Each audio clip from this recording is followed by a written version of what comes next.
Good morning, class 7th. How are you all? I hope you all are very fine.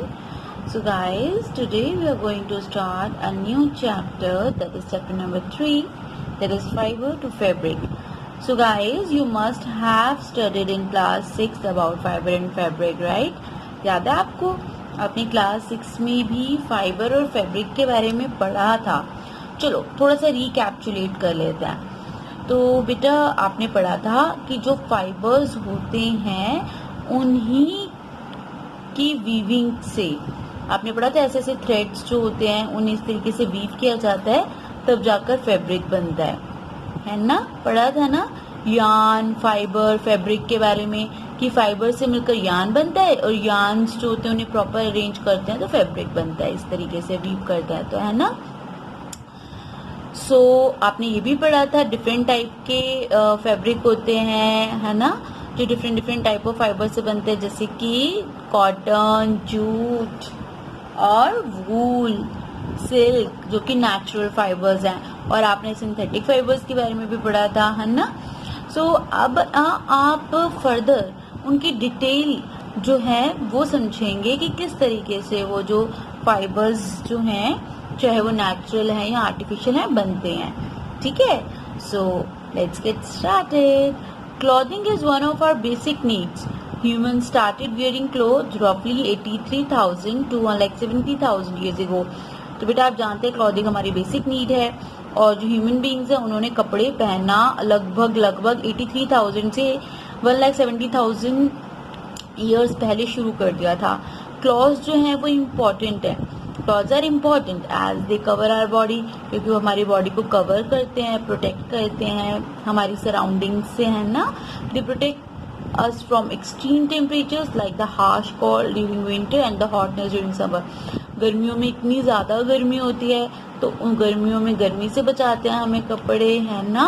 और सर्दियों में harsh cold, जितनी ठंड पड़ती है उससे हमें वुलन क्लॉथ्स बचाते हैं, है ना? Clothes are made of fibres obtained either from plants or animals. जो क्लॉथ्स होते हैं वो फाइबर से बनते हैं, चाहे वो प्लांट्स हैं या एनिमल्स हैं. कुछ मैन मेड फाइबर्स भी होते हैं. Some man-made fibers such as polyester, nylon, rayon are also used for making clothes. कुछ man-made fibers भी होते हैं जैसे कि polyester है, nylon है, rayon है, जिनका यूज किया जाता है क्लॉथ्स बनाने में. We have already learned about the fibers obtained from plants in class 6, है ना? क्लास 6 में हमने ऑलरेडी पढ़ लिया था फाइबर्स के बारे में. किन फाइबर्स के बारे में? उन फाइबर्स के बारे में जो हमें प्लांट से मिलते हैं.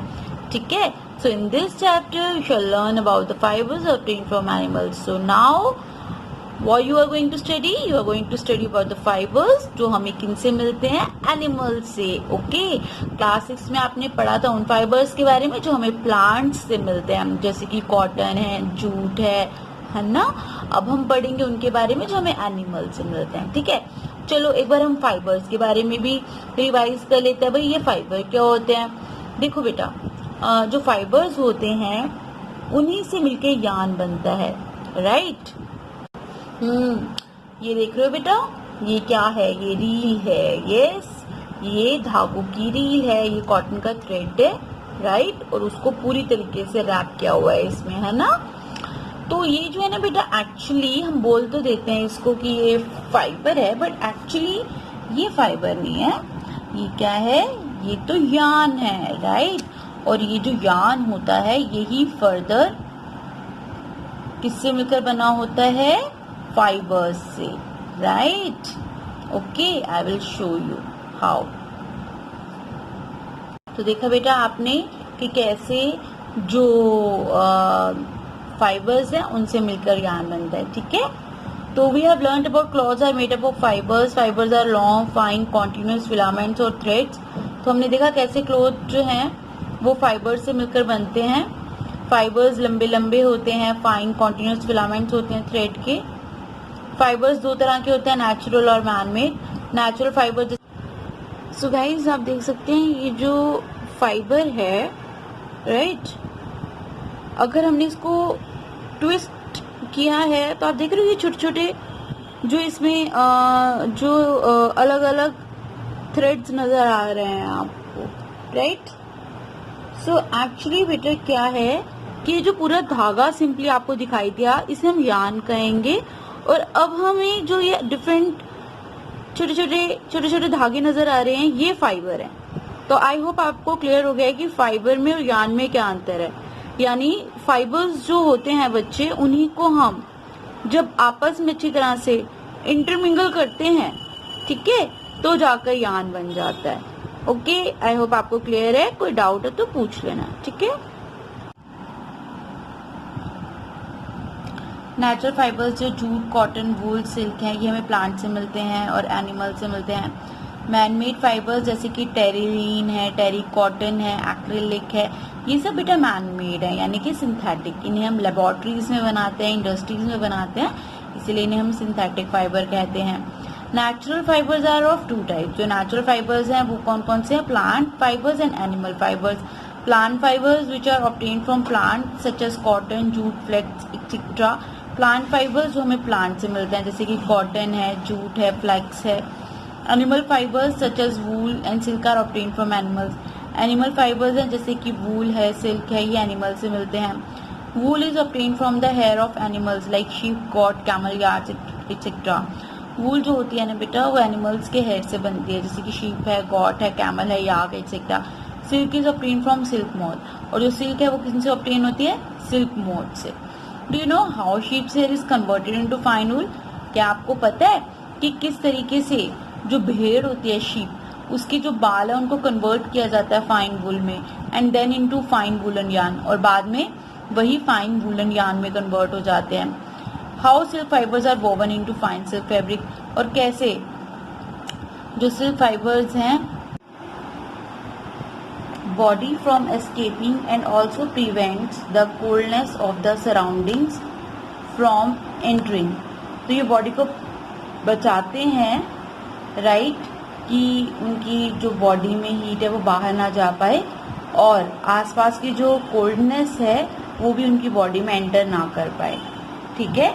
Thus, thick layer of hair over their body protect these animals from harsh cold। इस तरीके से जो थिक लेयर है बालों की उनकी बॉडी पे, वो एनिमल्स को प्रोटेक्ट करती है इतनी ठंड से, ठीक है बेटा।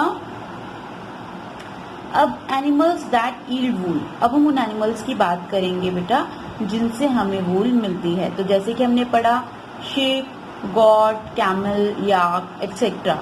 There are so many animals जिनसे हमें वूल मिलती है, जैसे कि रैबिट भी होता है उनमें से एक, है ना। तो these bear 2 types of hair. इनके बॉडी में ना बेटा 2 तरह के हेयर्स मिलते हैं। Outer coarse hair called kemp and fine soft under hair called fleece, ठीक है। तो उनकी बॉडी पर थोड़े से रफ हेयर होता है बाहर की साइड, उन्हें हम क्या कहते हैं? यस, हम उन्हें कहते हैं कैम, ओके। और बहुत ही स्मूथ हेयर होते हैं अंदर की तरफ, नीचे की तरफ, जिन्हें हम कहते हैं fleece. Fleece is found close to the skin. In such animals fibre for wool is obtained from the fields of these animals. बेटा जो फ्लीस होती है वो स्किन के एकदम पास में होती है ऐसे एनिमल्स की, ठीक है, काफी सॉफ्ट होती है।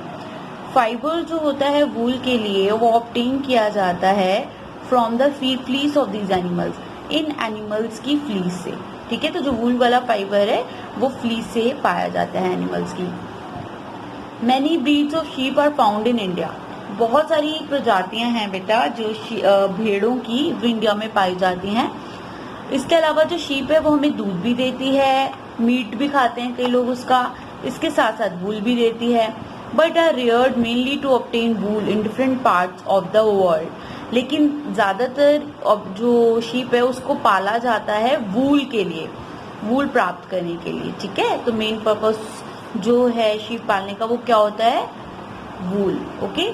कुछ इंडियन ब्रीड्स जो हैं शीप की वो नीचे दी गई हैं, आप देख सकते हैं। Some Indian breeds of sheep, name of the breed Lohi, ये सब नाम है ब्रीड्स के। लोही कैसी क्वालिटी मिलती है? काफी गुड क्वालिटी ऑफ वूल मिलते हैं इससे हमें। कहाँ कहाँ पाई जाती है ये वाली ब्रीड? राजस्थान में, पंजाब में।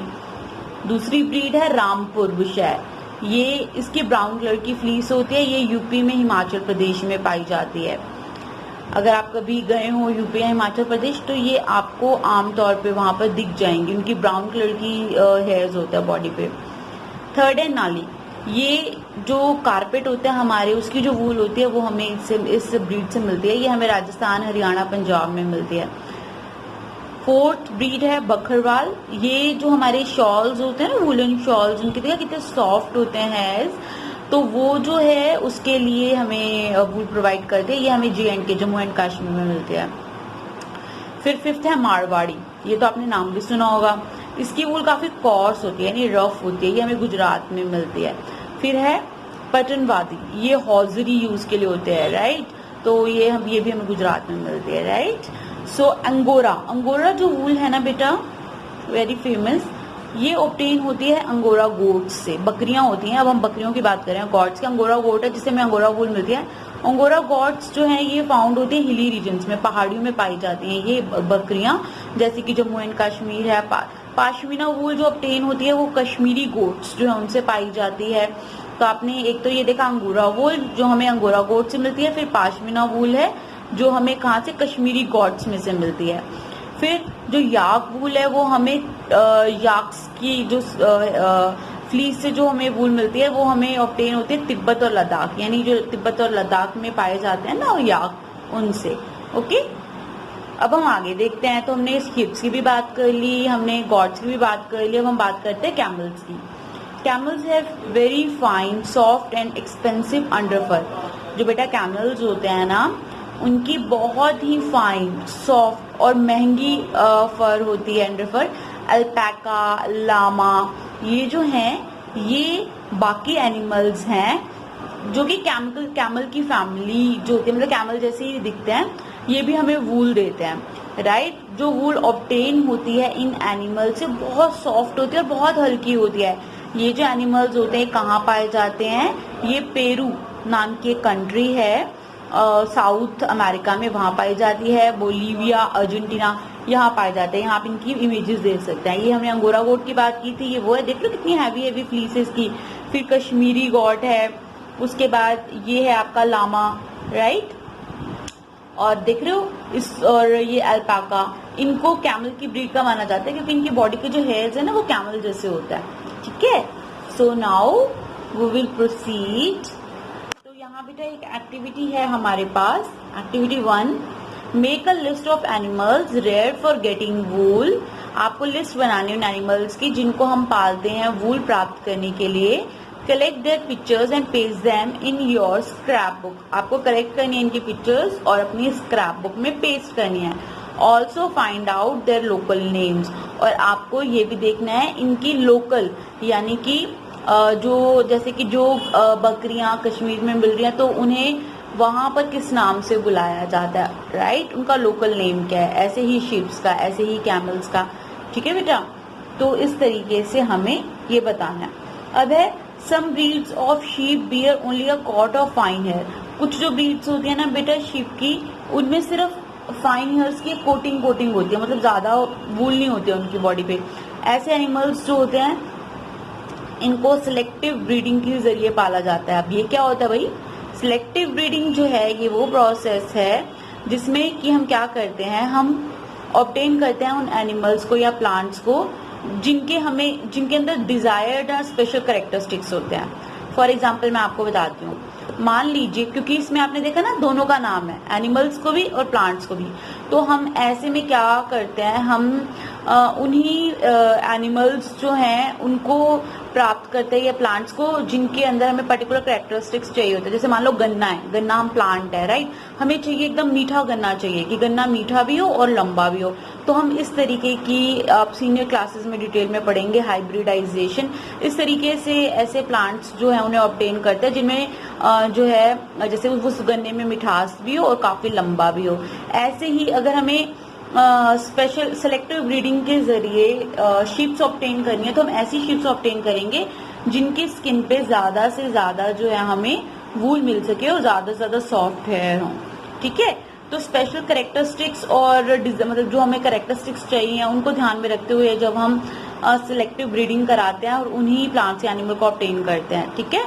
आई होप आपको क्लियर हो गया होगा। फिर भी कोई डाउट हो तो पूछ लेना। तो सिलेक्टिव का मतलब वही है कि हमने सेलेक्ट क्यों है कि इस करेक्टरिस्टिक ये करेक्टरिस्टिक्स हमें चाहिए, तो हम इसी तरीके के एनिमल्स या प्लांट ऑब्टेन करेंगे।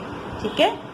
इन India sheep are reared generally in the states of Jammu and Kashmir, Himachal Pradesh, Uttarakhand, Arunachal Pradesh and Sikkim. India में जो शीप्स पाली जाती हैं वो जनरली जम्मू एंड कश्मीर, हिमाचल प्रदेश, उत्तराखंड, अरुणाचल प्रदेश, सिक्किम इन एरियाज में पाई जाती हैं, और the plains of Haryana, Haryana के प्लेन्स में, पंजाब, राजस्थान और गुजरात के प्लेन्स में। Can you locate these locations in an outline map of India? Okay, आप क्या इंडिया के मैप में इन स्टेट्स को मार्क कर सकते हो? यस, डेफिनेटली करा था ना अपने क्लास 6 में इस बारे में, है ना। अब हम आगे बढ़ते हैं। Food and shelter of sheep. जो भेड़े होती हैं, शीप्स होती हैं, उनका क्या खाना है और वो कहाँ उनको शेल्टर दिया जाता है, किस तरीके का उनका जगह होती है जहाँ उन्हें रखा जाता है। Sheep are herbivores and generally feed on grass and leaves. जो बेटा शीप्स होती हैं ना वो हर्बीवोर्स होते हैं, यानी वो सिर्फ प्लांट्स खाती हैं, और ग्रास या लीव्स जो होती हैं प्लांट्स की उन्हीं पर डिपेंड करती हैं, apart from grass and leaves. इसके अलावा हम इन्हें क्या दे सकते हैं? हम इन्हें corn, jowar, mixture of pulses, oil cakes, ये सब दे सकते हैं। तो कहने का मतलब ये प्रॉपरली हर्बीवोर्स हैं, ये सिर्फ वेजिटेरियन फूड लेती हैं। Oil cakes material, oil cakes क्या होते हैं बेटा? जैसे कि अपना वो होता है ना, मस्टर्ड होती है, जैसे कि सरसों होती है, जब हम उसकी सीड्स में से अच्छे तरीके से ऑयल निकाल लेते हैं तो वो बाद में ना वो ऐसे ऑयल की पतले पतले चिप्स की तरह वो निकलती हैं, वेस्ट निकलता है उनका, उसे ऑयल केक कहते हैं। ठीक है। तो I will put an image here. तो in winter sheep are fed on grain, leaves और ड्राई ग्रास। विंटर्स में शीप क्या खाती हैं? वो अनाज खाती हैं, पत्ते खाती हैं या सूखी हुई घास खाती हैं। Sheep are kept in dry and well ventilated shelters. जो भेड़े होती हैं उनको एकदम ड्राई जगह पसंद होती है और एकदम एयरी जगह जहाँ पर प्रॉपर वेंटिलेशन हो, सनलाइट आती हो, हवा आती हो। Warm and close sheds are avoided to shelter them. जो बहुत वार्म और एकदम क्लोज शेड होते हैं वो नहीं, वो अवॉइड किए जाते हैं इनके शेल्टर के लिए। इन्हें प्रॉपर एयर चाहिए होती है, सनलाइट चाहिए होती है। ठीक है। अब हम बात करते हैं, किसकी बात करेंगे? यस, प्रोसेसिंग फाइबर्स इनटू वूल। हमने ये तो देख लिया कि भाई किस किस एनिमल से हमें कैसे मिलती है वूल, लेकिन अब हम ये पढ़ेंगे कि उन एनिमल्स से, राइट, ये जो हमें मिल रही है फाइबर्स, इनको हम वूल कैसे बनाते हैं, राइट। तो आप ये देख रहे हो, ये जो ह्यूमन बीइंग है ये इस एनिमल जो है इसकी बॉडी से कैसे हेयर रिमूव कर रहा है, देख रहे हो ना। यस, अब ये क्या है? ये इसी प्रोसेस का पार्ट है। चलो come on, we will study about it. Wool from sheep और other wool bearing animals is obtained in following steps. So जो फर्स्ट स्टेप है बेटा वो है शेयरिंग। क्या है ये शेयरिंग? ये जो आप देख रहे हैं ना, एनिमल की बॉडी से हेयर रिमूव करने की जो प्रोसेस है, इसी को शेयरिंग कहा जाता है। ठीक है। The fleece of sheep is shaved off along with the thin layer of skin. In olden days, this was done using pair of metal blades. But nowadays, a machine is used to cut off the fleece. This is similar to shaving of beard or cutting hair, thus it doesn't hurt the sheep. This process is called shearing. जैसे कि beard remove की जाती है, जो दाढ़ी बनाई जाती है, उस वक्त जो वो ब्लेड होता है वो स्किन को हर्ट नहीं करता, सिर्फ हेयर रिमूव करने में मदद करता है। इसी तरीके से जब हम शेयरिंग करते हैं तो सिर्फ ये हेयर्स रिमूव होते हैं, उसके स्किन को कोई हार्म नहीं होता है। ठीक है। तो shearing is done generally in summer so that new hair can grow by winter to get protection against cold. जो शेयरिंग है वो ज़्यादातर मेनली जो है समर में ही की जाती है, क्योंकि समर में तो इन्हें हेयर चाहिए नहीं होते हैं, गर्मी होती है, तो समर में की जाती है ताकि विंटर्स में इनके हेयर्स आ जाएं और ये ठंड से बच सके। ठीक है। सेकेंड स्टेप आता है बेटा हमारा स्काउरिंग। देखो, fleece after shearing is washed properly to remove dirt and grease. The washing of fleece after shearing is called scouring. Scouring is done neither in tanks और इन मशीन्स। सो फ्लीस जो है बेटा हमने देखी जो sharing के बाद हमारे पास आई, वो काफ़ी डर्टी होती है, राइट। तो ज़रूरी होता है कि उसको वॉश किया जाए। तो fleece after sharing is washed properly. तो जो फ्लीस है उसको शेयरिंग के बाद अच्छी तरह से वॉश किया जाता है, डर्ट रिमूव की जाती है, उस पर जो ग्रीस या डर्ट लगी है वो हट जाती है। ये प्रोसेस है तो फ्लीस को वॉश करने की, इसको हम कहते हैं स्काउरिंग, ठीक है। तो स्काउरिंग इज डन इधर इन टैंक्स और इन मशीन्स। तो स्काउरिंग जो है आप यहाँ देख सकते हैं, या तो हम इनको टैंक्स में करते हैं या फिर हम इन्हें मशीन्स में भी करते हैं। तो आप ये देख सकते हैं यहाँ पर जो वो फ्लीस है उसको वॉश किया जा रहा है, ठीक है। अब आती है बारी सॉर्टिंग एंड ग्रेडिंग की। ओके, सबसे पहले हमने देखा शेयरिंग, फिर हमने देखा स्काउरिंग, है ना। Shearing means removal of fleece, right. Scouring means washing of fleece. Third is sorting and grading. तो after scouring fleece are sorted according to texture. This process is called sorting.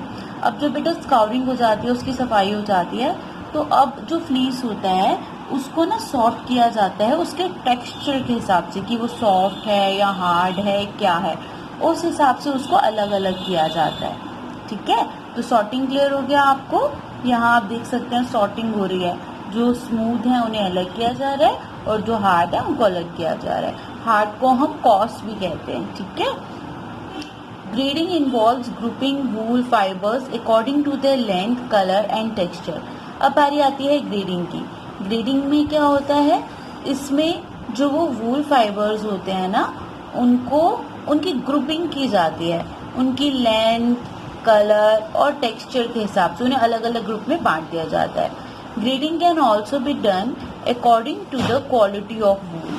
अब wool की क्या quality है उस हिसाब से भी हम जो वूल है हमारे पास उसकी ग्रेडिंग कर सकते हैं कि लेंथी कौन सा है, जो शॉर्ट कौन सा है। सो बेटा अब हम बात करेंगे क्वालिटी ऑफ वूल की, ठीक है। तो जो वूल है उसकी कुछ करेक्टरिस्टिक्स होते हैं, राइट, जो ये प्रूव करते हैं कि उस वूल की क्वालिटी अच्छी है या बुरी है, ठीक है। तो वो क्वालिटी क्या है? Quality of wool is judged by the factors like fibre length. वो कौन कौन से फैक्टर्स हैं? वो हैं फाइबर लेंथ, यानी जो फाइबर है उसकी लेंथ क्या है, डायमीटर क्या है, वो धागा जो है मोटा है पतला है, इलास्टिसिटी कैसी है उसकी, फ्लेक्सिबल है यानी, स्ट्रेंथ कैसी है मतलब स्ट्रॉन्ग है यानी, ड्यूरेबिलिटी कैसी है, कितना टाइम चलेगा, वियर एंड टीयर कैसा है उसका, इंसुलेटिंग नेचर मतलब कितना वार्मथ रखता है, गर्मी को कितना अपने अंदर ट्रैप करके रखता है, ठीक है। A good quality wool has following properties. तो ये प्रॉपर्टीज हैं। सबसे पहले हमने देखा लेंथ। जो एक अच्छी क्वालिटी की वूल फाइबर है वो उसके जो लेंथ है ज़्यादा होती है जो कॉर्स है, रफ है उसके मुकाबले। Durability and elasticity. जो अच्छी क्वालिटी का वूल फाइबर है वो हार्ड वियरिंग होता है और रिटेन करके रखता है अपनी अपीयरेंस, चाहे हम उसे कितनी बार भी फोल्ड करें, मूव करें, किसी तरीके से भी उसको उसकी शेप चेंज करें, मगर वो अपनी जो अपीयरेंस है उसको चेंज नहीं करता, ठीक है। Flexibility of wool fibre also makes it durable. जो फ्लेक्सिबिलिटी है वूल फाइबर की वो उसको ड्यूरेबल भी बनाती है, यानी कि लॉन्ग लास्टिंग, ये काफ़ी टाइम चलेगा। It can be bent back on itself more than 20,000 times without breaking. हम उसे चाहे 20,000 टाइम्स फोल्ड कर दे, उसके फाइबर्स ब्रेक नहीं होंगे और वो अपनी पोजीशन पे अगेन आ जाएगा, ठीक है। Absorption of moisture. वो मॉइस्चर जो है उसको भी एब्जॉर्ब कर सकता है। जैसे हमने वूलन पहने हैं, हमें स्वेटिंग अगर हो जाती तो उसको एब्जॉर्ब कर लेता है। Wool fibre draws moisture from the body and absorb it. This generates heat and keeps the body warm, ठीक है। तो वो एब्जॉर्ब कर लेते हैं जिससे हीट जनरेट होती है और उससे बॉडी वार्म रहती है। Insulating nature. इंसुलेटिंग नेचर होता है, कैसे होता है? The wool fibre have tiny gap और pocket between them that trap air making wool a perfect insulator. जो वूल फाइबर होते हैं आपने देखा है उसमें गैप होते हैं ना, और पॉकेट होती है दोनों के उनके बीच में, मतलब छोटा छोटा स्पेस होता है, वहाँ पे हवा ट्रैप हो जाती है और इस कारण जो वूल है वो परफेक्ट इंसुलेटर का काम करते हैं, क्योंकि वो जो एयर है वो वार्मथ को बाहर नहीं जाने देती। ठीक है, अब बारी आती है क्रिम्प की। क्रिम्प क्या है? द क्रिम्प और bends in wool fibre makes it soft and spongy to touch. जो बेटा वूल फाइबर होते हैं उनमें जो बेंड्स होते हैं, मतलब मुड़े हुए होते हैं, कई कई जगह से उनमें क्रिम्प पड़े होते हैं, वो ना उसको बहुत सॉफ्ट और स्पंजी बना देती है। Finer fibres such as merino have more crimp. सबसे जो फाइन फैब्रिक है, सबसे फाइन फाइबर है मैरिनो, वो उसमें सबसे ज़्यादा क्रिम्प पाए जाते हैं। फायर रेजिस्टेंस सबसे एक जिसे कह सकते हैं one of the important property है वूल की, वो क्या है? उसकी एबिलिटी कि वो फायर कैच नहीं करती। Wool does not burn but instead forms a char that prevent further burning. Wool जो है वो आग नहीं पकड़ती, बल्कि वो एक चार, एक राख टाइप सी चीज़ बना देती है जिससे आगे बर्निंग जो है वो रुक जाती है। ठीक है, after sorting and grading fluffy fibers called burr are picked out. From here, the fibers are scoured again and dried to make them ready to be drawn into fibers. Sorting और grading के बाद जो fluffy fibers होते हैं ना, उसमें जिसे कि हम burr कह देते हैं इस तरीके के, उन्हें निकाल दिया जाता है hairs में से, और जो fibers हैं उनको दोबारा से स्कॉक किया जाता है, सुखाया जाता है, और वो रेडी हो जाते हैं फाइबर्स की फॉर्म में ड्रॉ करने के लिए। ठीक है, ओके। अब बारी आती है बेटा नेक्स्ट स्टेप की, दैट इज डाइंग। देखो, अब आपने देखा होगा कि जो वूल होती है वो तो डिफरेंट डिफरेंट कलर्स में मिलते हैं हमें मार्केट में, है ना, लेकिन वो एक्चुअल में हमेशा इससे ही ऐसी नहीं होती है। नेचुरल जो वूल है वो जनरली क्रीमी वाइट कलर की होती है। ठीक है, या फिर ब्लैक कलर की होती है या ब्राउन कलर की होती है, मतलब डिपेंड करता है वो जो शिप है या गॉट है वो किस कलर के, right. So the fibres are dyed, इसलिए फाइबर्स को डाई किया जाता है। ठीक है, जो भी कलर हमें चाहिए उसमें। तो सॉर्टिंग और picking, after picking out birds, जब वो बर्ड्स वगैरह को रिमूव कर दिया जाता है तो जो फाइबर्स हैं वो रेडी हो जाते हैं डाइंग के लिए। ठीक है, ओके। नाउ अब हमारे पास फाइबर्स रेडी हो गए हैं, अब काम क्या रह गया है? स्पिनिंग का। यहाँ आप देख सकते हैं बेटा ये डाई कर रहे हैं, राइट। ये वार्म वाटर, गर्म पानी में कलर मिक्स करके इसे कलर किया जा रहा है, डाई किया जा रहा है वुड फाइबर्स को। अब बारी आती है स्पिनिंग की। अब स्पिनिंग क्या है भाई? जो फाइबर्स है देन स्ट्रेटन, अब जो फाइबर्स हैं उनको स्ट्रेट किया जाता है, सीधा किया जाता है, कॉम्ब किया जाता है, यानी उनमें जो इंटेंगल्स हैं उन्हें रिमूव किया जाता है, एंड रोल्ड इनटू यार्न्स।